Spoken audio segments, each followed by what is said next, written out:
Isang taon na rin pala po nung time na iniwan mo kami. Hindi ko alam kung ano yung nararamdaman ko ngayon kasi ito yung time na parang sobrang lugmok talaga ako sa nararamdaman ko. Last year talaga. Araw-araw kitang pinupuntahan talaga sa sementeryo ng time na nilibing ka talaga. Mula umpisa hanggang ngayon na mag-iisang taon ka, kasama pa rin kita sa sementeryo. Kaya namimiss kita dahil pag pupunta tayo ng Jollibee, McDo, yan, favorite mo yung chicken. Tapos pag hindi ka makahinga, yung nebulizer kita. Namimiss ko yung mga pag-aalaga ko sa'yo ng time na buhay ka pa. Sobrang miss kita. At alam mo naman kung kagaano kita kamahal, Apo. Wala nang hihigit pa at makakapantay kung ano yung pagmamahal ko sa'yo. Alam mo yan at alam ng Panginoon at alam ng mga taong nakasubaybay sa atin.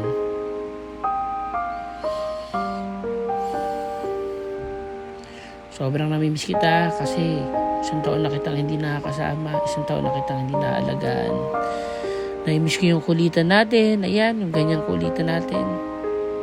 Para papatuyo ako ng buhok, ikaw yung nagpapatuyo ng buhok ko.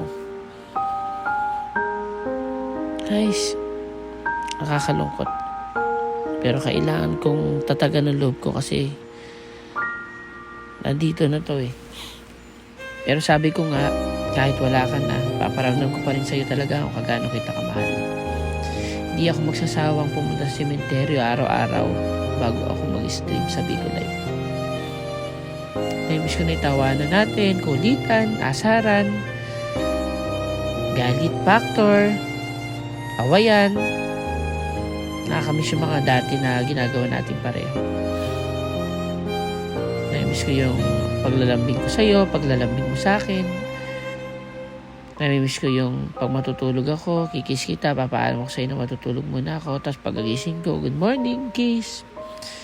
Pagpapaligo ko sa'yo, namimiss ko lahat-lahat yun. Tapos namimiss ko din pag sumasakit ang likod ko dahil may scoliosis nga ako, diba?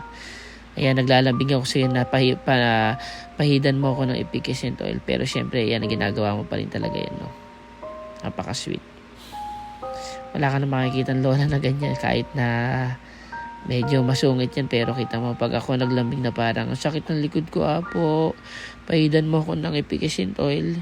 Pero hindi magdadalawang isip yan na pahidan talaga ako ng efficient oil kasi syempre laba ko niyan eh.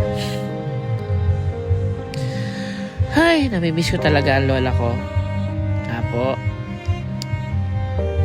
Kung saan ka man naroroon, basta dito lang ako, hindi ako mawawala. Mahal na mahal kita. Ito pala yung last video natin last year. Yan. Yung naglalambing ka na dyan eh. Ayan, akap-akap tayo. Sinasabi mo na ganyan. Yan. Ito yung last eh. At syempre, dito, nung nag-undas, kasama natin sila mama, si Auntie Linda, si Ate Dayday, mga pinsan ko, Ate Alma, mga kapatid ko, at sa lahat-lahat mga kasama ko dito. At syempre, dahil isang taon ka na, mas madami kami yan mamaya. Mahal na mahal kita, Apo. At hindi magbabago yon hanggang ako ay mawala. Love you. Anong sabi mo? Anong sabi mo? Pag narinig mo, Hindi, pag namatay ka, pag narinig mo kung ginaganon, ako yun. pag inihimas mo ako, Gaganon. sobra ka naman. So, magpaparamdam ka sa akin pag namatay ka. Magpaparamdam ka sa akin pag namatay ka? Siyempre, Paano gagawin mo? paalam ako. Paalam ka sa akin? Anong gagawin mo? Anong gagawin mo? Gaganon kita. Aalikan kita. Hahalikan mo ako? Bakit? Oo. Tapos, Mamamatay ako pag ganun. Matatakot ako. pag nagising ka, Oh. aalis ako. Ay, ganon? Sobra ka naman. Yan na. Ha? Nagising ako. Nagising ka. Aalis ako. Ganon? Naalala mo yung sinabi ko. Ganon? Oo. So, magpaparamdam ka talaga sa akin? Siyempre. Wag Siyempre na. Eh, bakit? Mahal kita. Ganon? Oo, wala na ako. Sobra ka naman. Kiss mo na ako. Kiss mo na ako. Mwah. I love you! I love you! I love you din. Po, I love you! I love you din.